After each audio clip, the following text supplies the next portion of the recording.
dito kayo nag-press con? Ha? Ba't po dito kayo nag-press con? Hindi, kanina, napadaan ako sa office ni Senadora Opo. Binay. Opo. Tapos sabi ko sa kanya, ito yung bagong issue na ni-raise ko. Eh sabi ko, gusto ko sana magkaroon na ng pagkakataon na ma-explain sa lahat. Kasi nga may kutob ako na despite my manifestation and motion na sunod sa Senate rules, hindi ako pagbibigyan. So, ganun nga nangyari. Ngayon, si Senadora naman yung staff, sabi niya, o kung magpapa-interview kayo, doon gamitin nyo na yung kwarto doon, mag-reserve pa kami. So, yun yung naging resulta. Ano pong plano nyo ngayon? Pwede doon. Ngayon, With the event? Galing kami doon. ngayon, lahat nakasalalay sa desisyon ni Chairman Dingona. Opo. Bilang siya ang chairman ng Blue Ribbon Committee.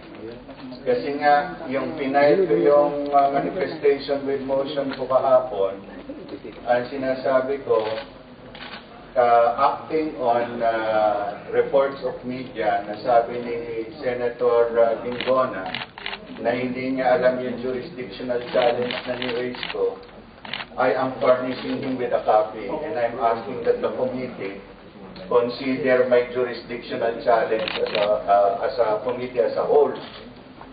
So ngayon, iniintay ko yun. And it's my position na habang wala pa yung decision na yun, dapat yung inquiry, hindi i-suspend muna.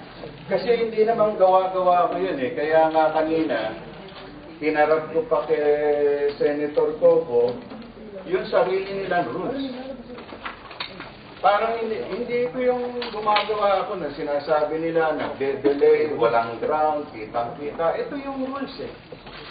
Maliwanag naman, lahat tayo nakakaintindi ng English. Anong nakalagay dun sa rules? Dalawang bagay ko.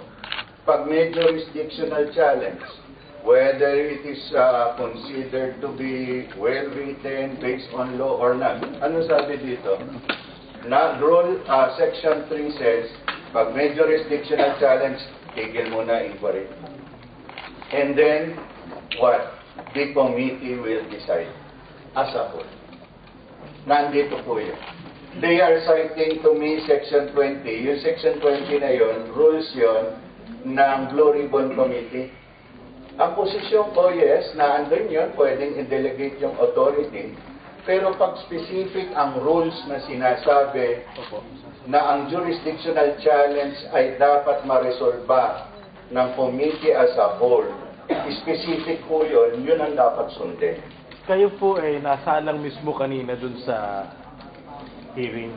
Oo nga eh. What sense do you make of that line of questioning between you and the senators? Well, from the questioning of the two senators, Senators Trillanes and Senator Cayetano, huwag naman sana silang magalit, nakikita ko na they do not even consider what I am saying. Well, ang posisyon nila, hindi totoo yung sinasabi ko, walang basihan yan. Kaya lang ang sinasabi ko, ano ba pagbabantayan natin para sabihin natin kung may basihan o wala? Hindi yung batas nila, ito po, hawak ko. Ngayon po parang, how did you feel during those times na you were subjected to questioning? Alam mo, matagal na tayong nagpa-practice na abogado. Pumarap na tayo sa mga huwes na alam natin na stricto. Pero never did the judge ever engage in an argument with me. Hahayaan ka lang kasi impartial ang judge eh. O ikaw, ano sinasabi mo? Tatanggapin ko. Anong sinasabi ng kabilang panig? Tatanggapin ng huwes yan. Pagkatapos, pagdating sa dulo, makikita mo na lang kung saan siya kumiling, sinong pinaniwalaan niya. Nakita mo naman kanina kung ano ang nangyari sa akin. Hindi naman ganon. Yung sinasabi ni Senator Cayetano na mga rules na of evidence na sinasite niya, no? Tama po yun. Magaling po siyang abogado. Pero ito ang sasabihin ko. Yun ho, rules, pag may kaso ka sa husgado, lahat yan may right of cross-examination, may formal way of conducting the testimony, lahat po yan. planchado ho yan. Kasi nga sa husgado, hindi pwede magpaparada ka ng testigo, tapos free for all, anything goes. Kaya nga sabi ko nag-umpisa tayo, meron daw overprice ng building. Kung saan na po tayo napunta. Sa husgado ho, hindi pwede yan. Paano mo naman sasabihin na si Vice President ay ayaw sagutin? Abogado po siya Alam niya kung saan sasagutin dapat itong mga paratang na to. Saan po? Sa husgado. May decided case na po tayo niyan. I will not burden you with the details, pero sa kaso ni Nery versus Blue Ribbon Committee rin ho yung nag-away doon. Anong sinabi? Ang sabi doon, unang-una, kung meron ng paniniwala ang Blue Ribbon Committee that a certain anomaly has happened, ano raw ang duty niya? Dapat daw, the committee should it is their constitutional duty to refer the matter to the appropriate agency. Hindi ho yung sila mismo ang maghuhusga at sasabihin ay ito ang nagsasabi ng totoo, ito ang hindi nagsasabi ng totoo.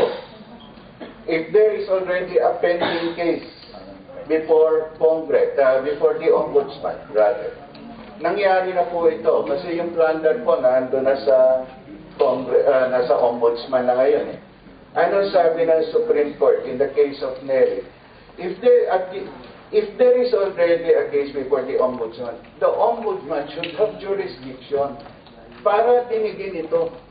So lahat po itong hinihileran mga testigo, iharap po natin sa Ombudsman. And then the Ombudsman will have the proper skill, the proper power para mag-file po ng appropriate action kung kailangan.